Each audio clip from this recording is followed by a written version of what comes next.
aortic aneurysms at the Mayo Clinic by tailoring grafts and making them specifically for that aorta. Wow. Okay.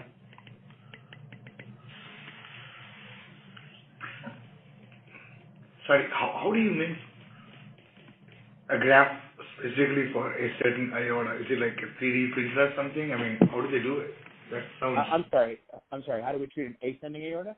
No, yeah, exactly. How do you make something so specific?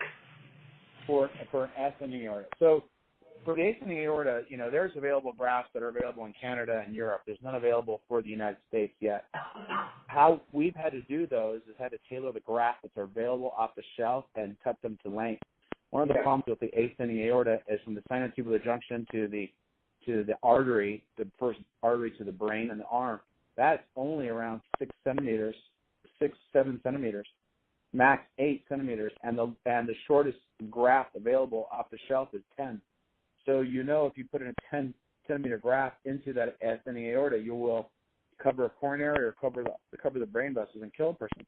So those are issues. So those grafts, you either have to cut them at the back table to be able to deploy them, and that's what we do now, or be able to get a compassionate use clearance from the FDA to use one of the grafts that's available in Canada. And the leader on that one right now is Cook, but Gore and Medtronic are both working hard on those grafts. Do Medtronics or Endologics make those kind of grafts? I don't know. I don't know if Endologics makes them.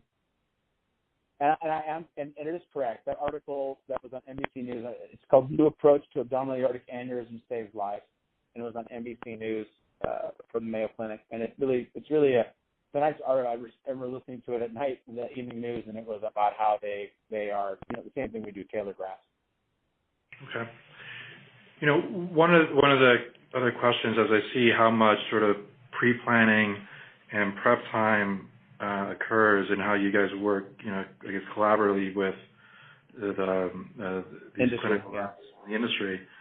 How much lead time do you have where, from the moment that patient is diagnosed to when you typically need to go to the operating room? Usually, again, if it's those less than 5% emergencies, then it's right away. If it's not, then the 95% of the patients, 95% of the time, it's lead time could be 2 weeks, 3 weeks, a week. 3 weeks, okay. Yeah. So in terms of you have to it's not been shown yet the data in regards of having to clear the heart, meaning make sure that they don't have coronary artery disease. But again, in a lot of programs, as myself, we will clear the coronaries before moving forward with capillary repair. Okay.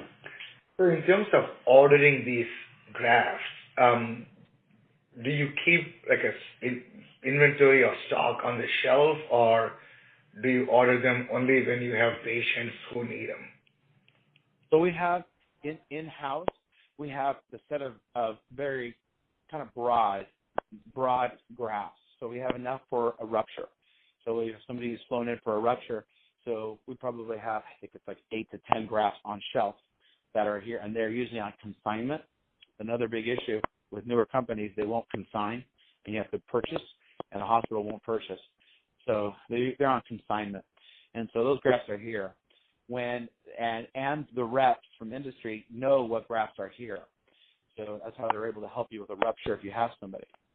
Can you treat a rupture with EVAR? I'm sorry.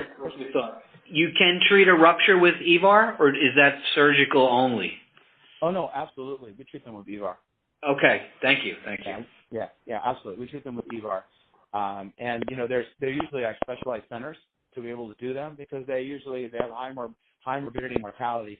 And in addition, even though you fix the aorta, lots of times if they've bled, they get compartment syndrome in the abdomen. And so usually general surgery or yourself will have to open the abdomen just to relieve the pressure. But it's not about clamping an aorta, which is a big difference. But they do get you treated like that way. So we have the grafts that will treat an aneurysm rupture, and then whatever grafts are needed, they will come in. Now, where are these reps? These reps are usually located in big cities. So they will be, they'll have, 1 or 2 in Salt Lake City. They'll have, 15 in New York City. They have 5